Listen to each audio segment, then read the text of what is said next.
You're watching GCTV, Community Access Cable Channel 15 in Greenfield, Massachusetts. All of our productions at GCTV are sponsored in part by Bay State Health, providing the care you and your family need when you need it, close to home. Visit them online at baystatehealth.org. Greenfield Savings Bank. Visit them at 400 Main Street in Greenfield. Call them at 774-3191 or go online to greenfieldsavings.com. Greenfield Community College, providing access and excellence in higher education in the Pioneer Valley. Visit them at gcc.mass.edu. The Hammond Family. The Hammond family are longtime supporters of Greenfield Community Television.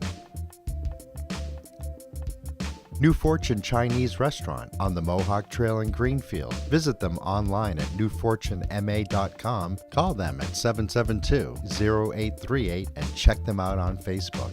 Real Cleaning Services, cleaning Hampshire and Franklin County since 1972. We don't cut corners, we clean them. Check them out online at realclean.com. Call them at 413-422-1143. People's United Bank, located at 45 Federal Street in Greenfield. You can call them at 774-3713 or visit them online at peoples.com. The Solar Store of Greenfield, replacing fossil fuels and nuclear power one home at a time. Visit them at 23 Fisk Ave. Call them at 413-772-3122 or visit them online at solarstoreofgreenfield.com. Thank you to our sponsors for supporting all of GCTV's productions.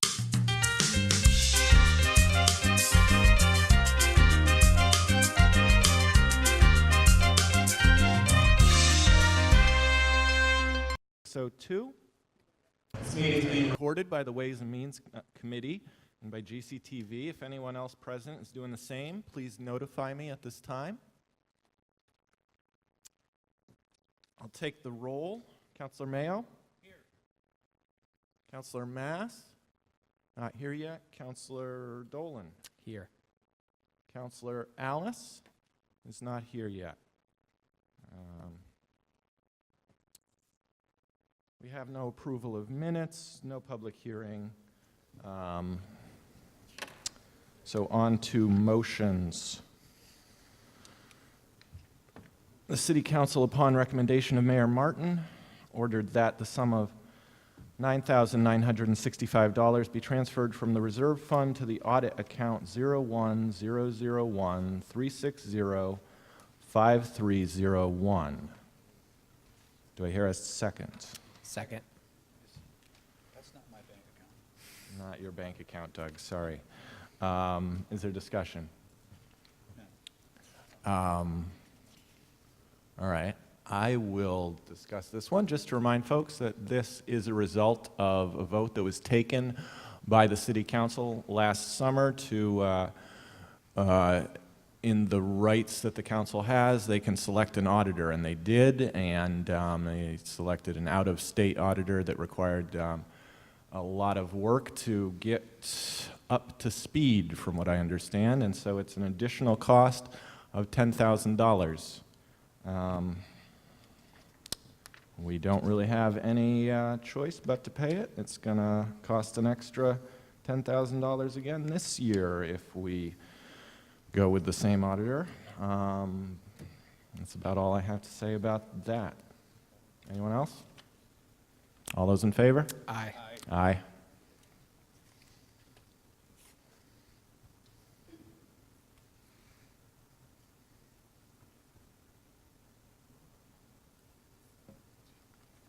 Would anyone like to read the next order on page 5?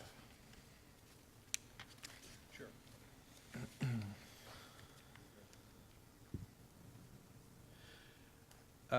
The City Council, upon recommendation of the mayor, ordered that the following sums be appropriated from the Contractual Stabilization Fund and/or the Stabilization Fund to fund retroactive provisions of contract agreement. United Public Service Employee Union, DPW, and Central Maintenance. Let's see, $99,386.75. Greenfield Police Union, Mass Cop Local 470, Unit A, $31,760.72. Contractual stabilization balance, $77,908.99. Stabilization balance, $1,342,339.99. Second? Second. Discussion. Counselor Dolan? Just want to say I'm always happy to hear that we're signing contracts. Happily so. Signing contracts, spending money. This requires a 2/3 majority vote. Any further discussion? Seeing none, all those in favor? Aye. Aye. Passes unanimously.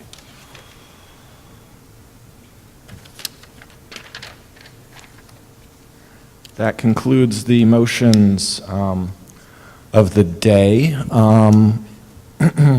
I have new business here, which we can take up if folks are amenable, or we can put it off to another meeting. The charter allows the Ways and Means to elect a secretary, the duties of which essentially would be to take the minutes, and the roll, which basically means recording the votes, who motioned, who seconded. Shouldn't be much work, but I find it a little distracting to do while I'm chairing the meeting. So if there is, I'll leave it up to my fellow committee members whether or not they would like to nominate anyone to be secretary. Councilor Dolan. With his permission, I would like to nominate Councilor Mayo as the secretary. I'll second that for the purposes of discussion.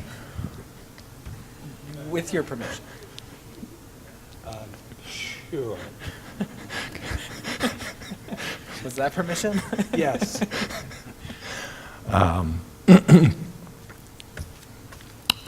All those in favor of Councilor Mayo being elected Secretary of Ways and Means? Aye. Aye. Thank you, Councilor Mayo, for your generous volunteerism. Just another thing I put on my list. Thanks for taking one for the team. No problem. I have terrible handwriting, so I wasn't about to do it.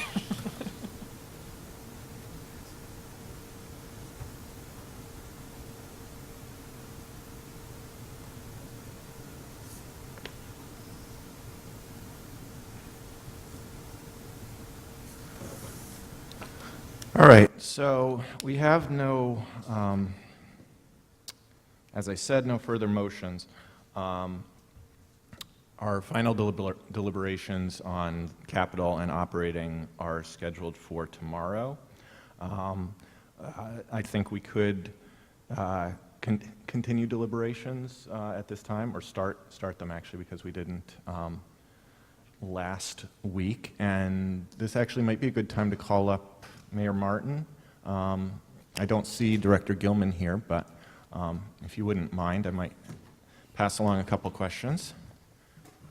Sure, thank you, Mr. Chair. Ms. Gilman should be on her way. Yeah, I'm sure. So a couple of the things that we were hoping for is possibly some updated numbers. Will you have any of that for us tomorrow? Actually, it's the reason the finance director isn't here right now is she and Lindsay are in the final emails out to all the councilors. Okay. We expect to have copies for you this evening. But I can go through what we find. As Please you do. know, the budget we put together for FY20 is done during January, February, and March, the first quarter of the year. All we really have to deal with at that time are some very preliminary revenue figures from the state, and then the governor's budget. The governor's budget is the first step of a four-step process. The second step is the House, third step is the Senate, and the fourth step is the House-Senate Compromise Committee. So they're in that fourth step now. So with the information we have to date, Our Chapter 70 has increased $257,517 over what we had used in the budget. We also have been notified that our contributory retirement is reduced by $32,000. The increase in reduction totals $289,575 that can be shifted to the school department, its current budget of $18,625,000 to then equal $18,914,517. Health insurance can be reduced also by $56,000 and may also be shifted to the school department to then total $18,970,517. Second, there is a reduction in the stipend for counselor training, travel, mileage, registration fees, and travel expenses from the $500 per counselor to $250 per counselor. That will provide another $3,250 that may be shifted to the school department. Article 7, stipend for school board members and city councilors of the city code requires the $500 per member, and that's why I put it in the budget as so. But with some modification, you can reduce that. That's certainly the council's choice. The $3,250 added to the school department, if the council so chooses to reduce their stipend by 50%, that's not the $2,000 stipend that the councils are entitled to. It's the $500 extra for training and so on. Would now equal the school budget, bring the school budget to $18,973,767. The options at this point are to include other reducing budgets of the city side, would be everything other than the school department. But that comes at a risk of service and program loss and layoffs. Another alternative is to request that the school committee and the superintendent use $400,000 of existing revolving funds from their various accounts for FY20 budget. The school committee reduced their contribution by $800,000 that they had contributed last year. So such accounts that might be available are school choice to use $100,000, sped tuition to use $200,000, preschool tutor to use $50,000, and sped IDEA of $150,000.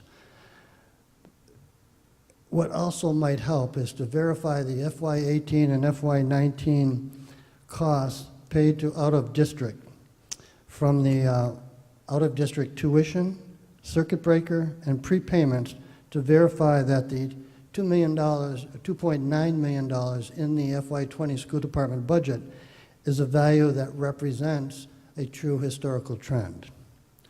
The number of students has decreased and reductions would be expected. However, there might be a need to review each of the actual per student costs. As you know, in that OOD, as it's called, account can cost anywhere from $25,000 to $300,000 per student. So with the $400,000 of revolving funds added to the school budget, it would now be at $19,373,767. Providing additional funding beyond that would cause that would be above the mayor's submitted budget to the council, will cause an increase in the tax bill to property owners, and a 2/3 vote would be required by the council. Liz has prepared an incremental approach to that in the $100,000 intervals, comparing the Senate budget, which is the highest budget we have so far, with the tax rate increase per 100,000. So she will have that here this evening, but you'll all have it by email. So that's the best we can do, bringing it up to date with the numbers we know. We're hoping the compromise committee doesn't reduce any of the numbers that we have. So, but I'm still optimistic that the compromise committee will come out with more money in Chapter 70 as well. Very good. So I'll take questions in a second, but I have a couple. First of all, so the any additional increases to Chapter 70? The number that you referenced, the $257,517, is that the House number, or, okay? And That's the Senate number, or that is the, 611, yeah. okay. And that's 100% of the Chapter And 70. okay, that was my second I thought question. so. Okay, excellent. Do counselors have questions at this time?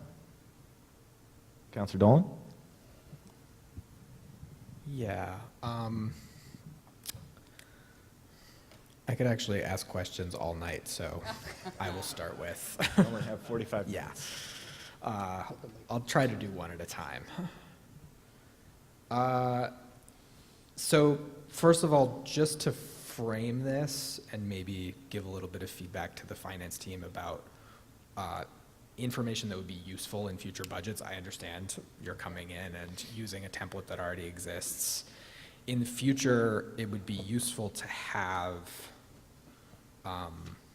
the actual for a year compared to the appropriated for that year. So in other words, in the budget book that we have the actual for 18, but then we only have the amended for 19. So I would like to be able to compare the actual for 18 with what we passed to see if there's any excess in that budget. Does that make sense? Yes, I agree. So you're wanting to see the adopted 18 budget. Yes. Next to the actual. With the actual. Yeah. And that's just a request for next year. No, I agree because I also found that, the template did not have the amended Yeah. budget in it, which caused a lot of confusion for 19's budget because there was so much that transpired. Yeah. So, yes, we did what we could in the short time we had. Just kind of looking ahead for what might be useful for counselors next year, particularly since we may have new counselors. That was actually not my question, if I could continue. You may. The other thing that I've been noticing and piecing together is there are some revenue sources that are not represented in the budget. One of those is the CDBG. Like, I didn't see that represented anywhere, and I understand that that's at the executive's disposal to use, but just in terms of having a complete financial picture of the town, I would love to have that. Other things along those lines are, I didn't see any McKinney-Vento funds. And I'm unclear where we stand with free cash. And I think that's everything on my list in terms of revenue.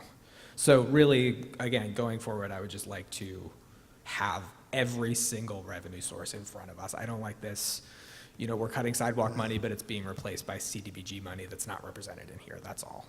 And my specific question was actually about McKinney-Vento. Okay, so the first part of the question, the CDBG funds are obviously come through DHCD. They are regulated primarily with federal and state. We do public hearings. We have meetings to develop where it fluctuates, but right now it's about $800,000 a year, and it goes into different places, and percentages are directed for social services as well as for infrastructure. Yep. That bookkeeping takes place out of their funds, out of the block grant monies. The other revenue sources, there are a number. We have what's called local receipts, and so that takes in all of the revenue resources. I think there's 2 or 3 pages in the book. Yes, I just wanted to mention that's where the McKinney-Vento is. At the very first budget overview, I tortured you by going through local receipts. But I think that would be a good thing to put out there so that you can see every detail line that goes into the local receipts, and that is where the McKinney-Vento lies. Yeah, okay. I suspect that it was something like that. It would be helpful in the future to have those all broken out. And free cash, I think you asked about where is that? And so we've had a delay in the accounting and getting things done over the past couple of years. And we brought in, of course, Liz. But we just finished FY17 in November of 2018. That didn't have any free cash. FY18 is just finished or on the verge of being completed. Liz is working on that. The plan is to have that free cash, if possible, certified or have it completed and year-end out by June 30th. If not, it'll be after June 30th, and then we'll FY19 complete the year and have free cash available for certification at DOR by September. Hopefully, we'd have, at that time, maybe 2 years in October, November, whenever DOR certifies the free cash. So it's been very difficult with the new auditors. They're just new, and coming in, they really have to set up an entire system for your organization. But there's been other difficulties, too, that have prolonged this, and it's as equally important that the audit is completed because of borrowing and bonding issues. So I'm simultaneously trying to keep these two going. But yes, if I don't have, I'm hoping to submit that this week. But it does need to be voted by the end of June, or it just reverts. So it's going to be a tight, tight time frame. Going to be tight. This might be a good time to bring up the, so we planned a bonding for this year. However, we can't bond without an audit letter. We're afraid the audit letter from Bloom Shapiro will not be available by June 30th. And so that means we have to move the bonding. On a calendar, it's no problem, we'll just do it next month, but it happens to be July, and that's another fiscal year. So we're still working the numbers now, but we have bonding funds available in the miscellaneous debt line item. We will not use the bonding funds, and Liz can explain the credit probably. We've not used the bonding funds for FY19, but use the money in that account to pay down the balances of the bands, the borrowing. And then for FY20, we'll use the money that was going to be set for interest in bands or paid down, we'll use for the bonding. So we'll kind of be on track. I think that's... It's almost a deja vu of last year, except not as bad.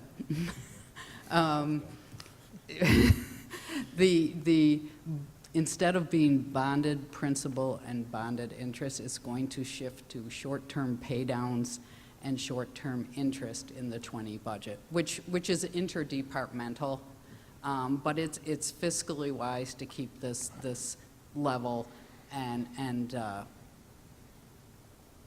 try to minimize the interest. But I do need the audit. I actually needed the audit at the beginning of May, and it just isn't happening. And so that's why we had the secondary plan in place for an August bonding. And so just wanted to make you aware of that because it does shift the payments. Thank you. And as long as we're talking about that, I take it that the council should take necessary steps to renew the audit for next year sooner rather than later? Correct. I believe we put adequate funds in the budget to select an auditor for next year, but generally you want to have the engagement letter in place so that they can start no later than January, because most of the audits are due by March. So I would suggest the council review that section of the charter, make some adjustments in the dates, the May and the March. Any other questions from council? Councilor Dolan. Going back to the lack of an actual next to an adopted, I'd like to talk about the energy department if we could. I know that I've seen some numbers from the open checkbook that show that the budget in previous years in that department has not been spent for electricity and gas. And I know that your strategy for free cash is to build in a buffer in all of these lines. However, if there's a certain amount of money that's kind of a cushion on top of those that could potentially be money that we could repurpose for the schools. So I guess this is more of a request than a question. Can we see the actual for 17 and 18 next to the adopted, please, at your convenience, Liz? Yeah, no, that's fine.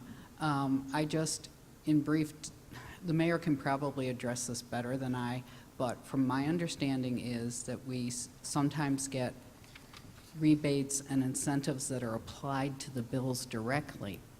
So, and you don't always know the amount, and you don't always know that you're going to get them, but that may not be, that's a piece of it for sure. And I think the mayor may or may not have more information on that. Just for example, our solar farm at the dump, at the landfill. So that can range anywhere from, depending on the retail price of kilowatt hour, anywhere from $260,000 to $320,000. That's roughly what it's been over the past 8 years.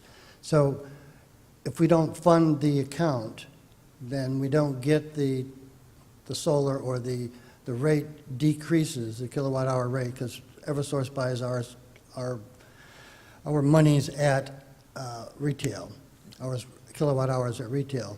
Then we're going to have a deficiency in that electric account. We pay the electricity for everything in the city out of that department, street lights, school lights, and so on. So the whole works comes out of there. As Liz indicated, there are some incentives because we do so many renewable energy programs. Some of them are allocated maybe 2, 3, 4 months later back to that account. Some go into the general fund. I don't know if we've received, so we had 8 electric vehicle charges for the parking garage. We had to pay for them, but they were getting reimbursed. So when we get the check from Eversource, I'm not certain of whether that check will go direct to the parking garage construction account or to the general fund. So it's pretty close. When we organized the energy department from the school department and took over all of the utility bills, it was close to $900,000. And now the school's down to about $380,000, $400,000. We're 100% LED, and from everything from parking lights to street lights to interior lights. And they're bright, I can tell you. Yeah. Well, not all the time on Main Street, apparently. I hear that they're not as bright as they should be. But, yeah, we monitor that pretty closely. Can I follow up? Yes. I'm starting to understand the complexities. If you wouldn't mind getting a couple of numbers along those lines for those last 2 completed fiscal years. I'm just trying to turn over every rock I can possibly turn over. That's all. 17 and 18. If you I would. think Carol may have it going back 4 or 5 years. Yeah, if you have more, that's great. Yeah. All right. Any further comments, questions from the, Director Gilman? No, the information that you'll be receiving tonight and be emailed, I tried to do the best I can to just lay out all your options. Yeah. And I think the hardest thing for you you're going to have to do is decide, okay, what is the amount we are looking to fund, okay? Then you go back to, okay, how do we get there? So I hope it's helpful, and if you need something else, let me know. Thank you. Appreciate it. Appreciate the memo outlining potential repercussions to cuts, and I appreciate what you're going to deliver there. I think it helps us all to make informed recommendations. Councilors, do we want to deliberate at all on where we're at in terms of what types of final numbers we're hoping to get to, or does it make sense to do this all tomorrow night after we've had a fuller discussion? Councilor Dolan? I have one more question, and Yeah. then I think starting to deliberate makes sense as long as we're all sitting here. Absolutely. Can I go ahead? Please. You mentioned the health insurance, and it was going a little bit fast, and several things were happening. So would you mind just, I heard a rumor that we got a significantly lower rate than what's in the, or a lower increase than what was in the original budget. Can you just give a quick update on that and remind me what the savings is? Yes, actually, it was 1% difference. So instead of 3.5, it's 2.5. And that's about 56,000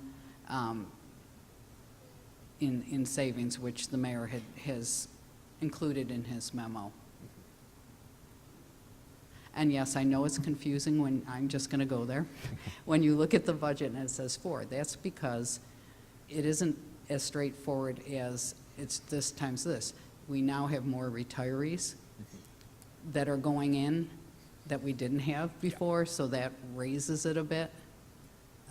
But I actually have, in terms of, I have a dandy little spreadsheet I've done in terms of actual number of plans and the old rate versus the new rate.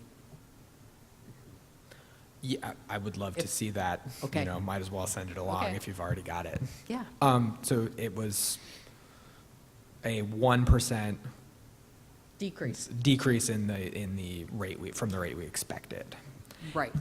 And that 1% is shared by both employees and the town. So in other words, let's just round numbers, 80% of that 1% was for the town, Yeah. and 20% goes to the employees in savings. Can I follow up? Yes. I think my question is just life insurance. Yes. What's going on with that? We have, well, I don't know if any of you have ever gotten life insurance on your own, but if you ever looked at the schedule, as you get older, those premiums go up. And that is what's happening. We have an aging population, and the premiums are just going up, and more people on it. Is the rate for an employee of a particular age remaining stable, more or No, less? It's no. also going up. Everything, the whole rate Yeah. went up 38%. But I guess, yeah, I could get more detail on that from our broker. He did not have it broken about into how many people we have in what age group, but I'm sure he has that. Yeah. But that was the bulk of that overall 38% increase. I'm sure, yes, you're right that some at the younger end are not as spiking as severely in the premium. Okay.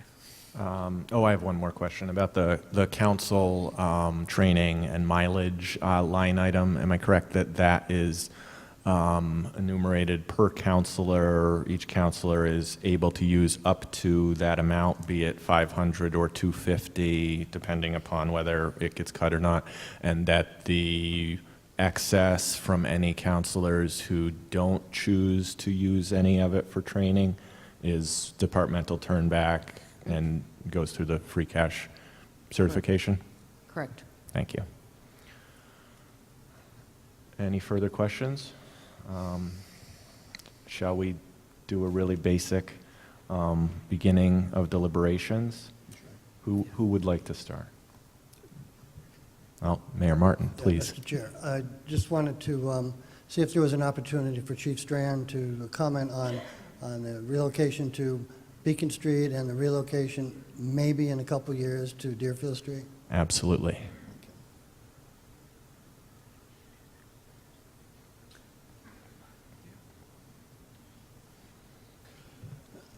Yeah, so the mayor asked me to speak on behalf of the Riddell Street property as the potential location for the new firehouse.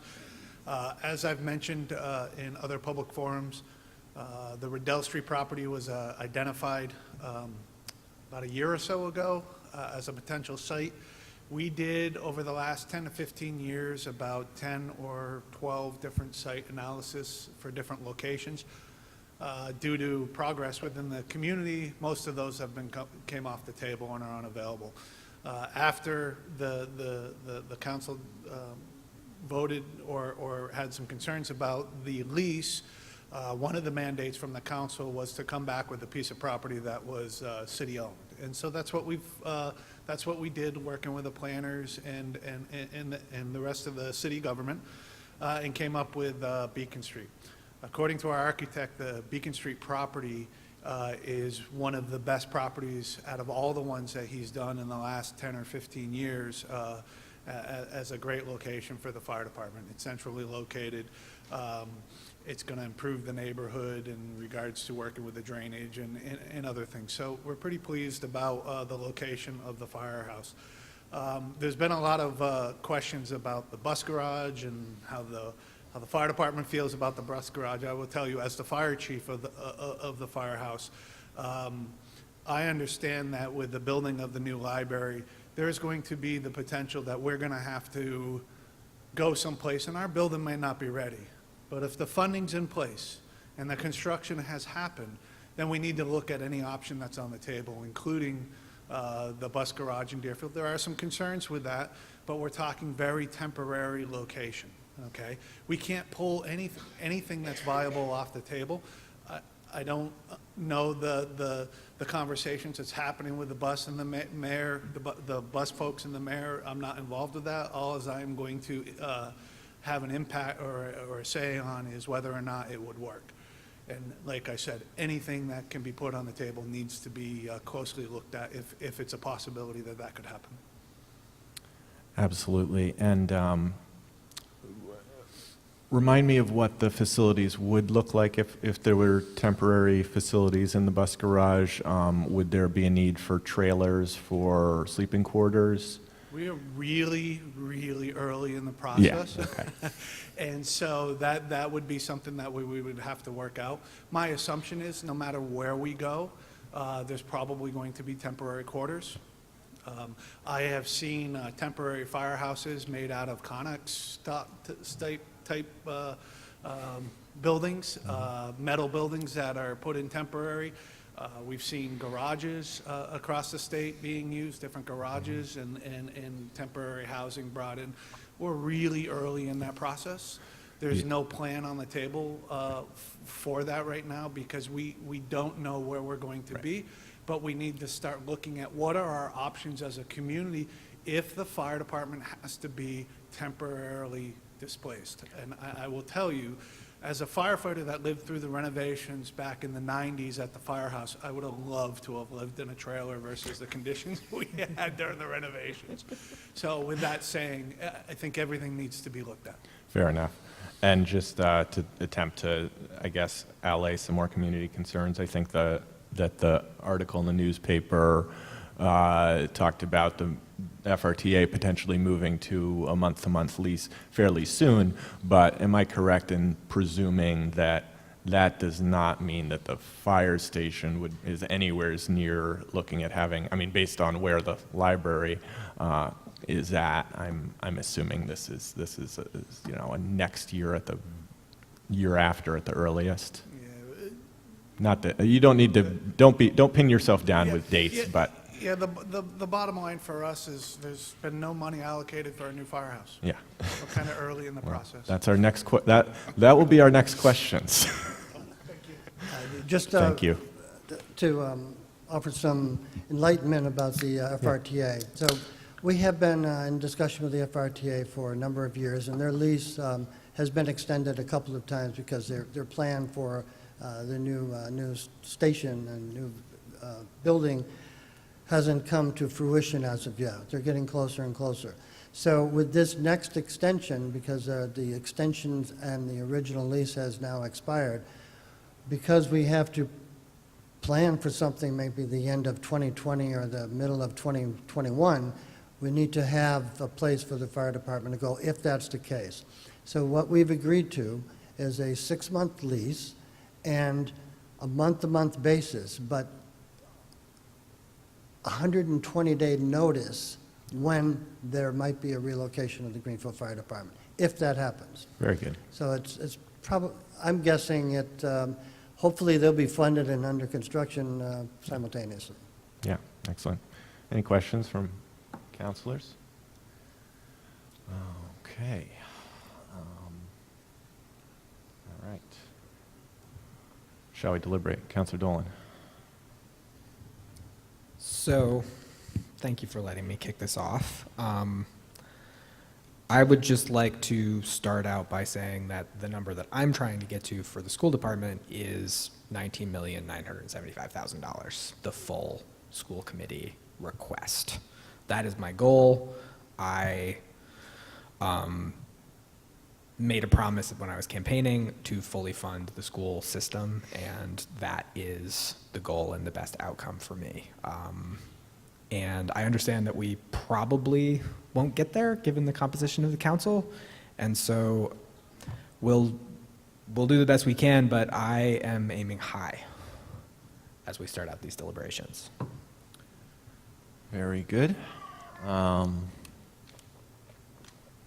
Councilor Mayo, would you like to go, or shall I go next? All right. I'm trying to be realistic here. I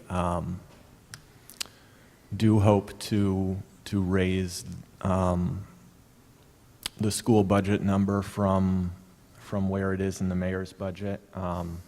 Obviously, we're looking at around $300,000 in terms of increased Chapter 70 and some extra money that was just outlined in contributory retirement and health insurance savings. I don't have all the numbers in front of me right now. I'll have them tomorrow night. But essentially, if we're starting from a deficit of 1.3 million, 300,000 brings us down to $1 million. I do want to encourage the school to look at using as much of the revolving accounts as they can. I think that I am in sympathy with their goal of balancing their usage of revolving, but I think it's maybe a bit ambitious to go from 2.8 million, which I think they've been at the last 2 years, all the way down to the 2 million and balancing it all in 1 year. So I'll take the mayor's suggestion to reduce it by 400,000 into consideration, certainly.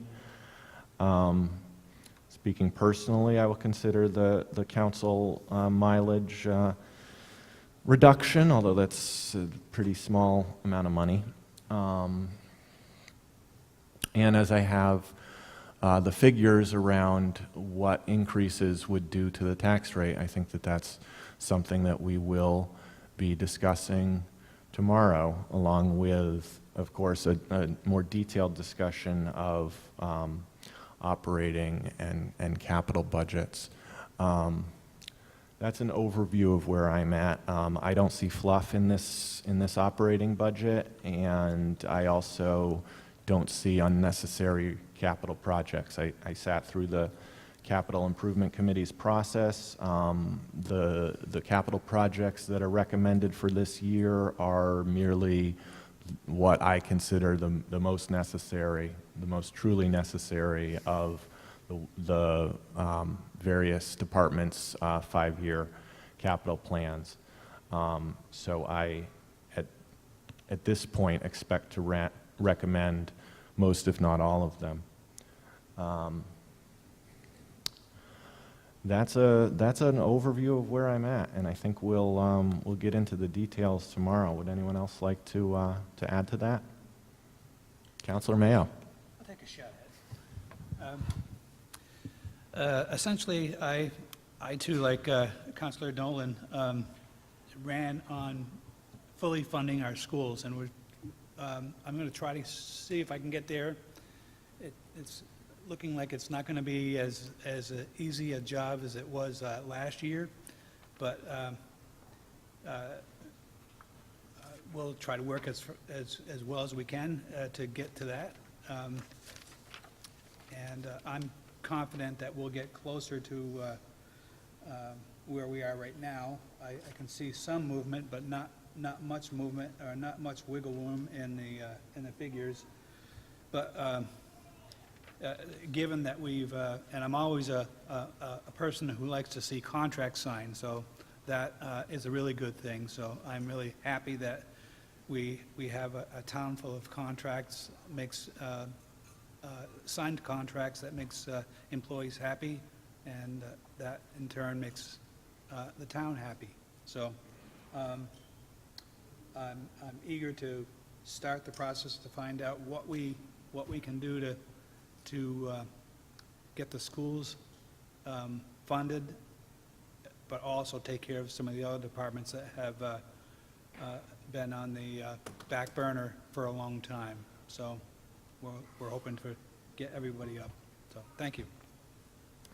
Thank you, Councilor Mayo. Our next meeting is tomorrow night, May 16th at 6 p.m. at the Town Hall Meeting Room. So I would suggest that if you want to come to that, you come early. Otherwise, you'll be standing in the hall. That will be our final deliberations meeting, and I do encourage councilors to bring their amendments to the meeting rather than make them from the floor at our annual budget meeting, which is, of course, May 22nd, 6 p.m. Here in the Greenfield High School in the cafeteria. Do I hear a motion to adjourn?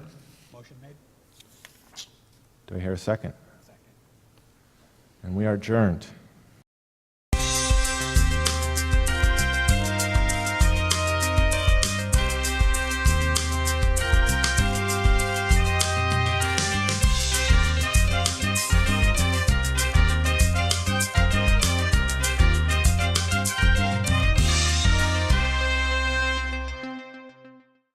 All of our productions at GCTV are sponsored in part by Bay State Health, providing the care you and your family need when you need it close to home.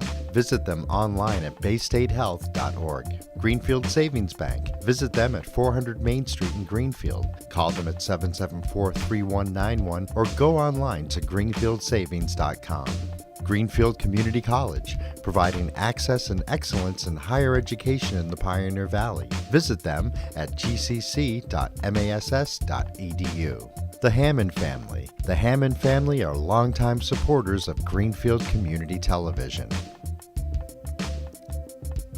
New Fortune Chinese Restaurant on the Mohawk Trail in Greenfield. Visit them online at newfortunema.com. Call them at 772-0838 and check them out on Facebook.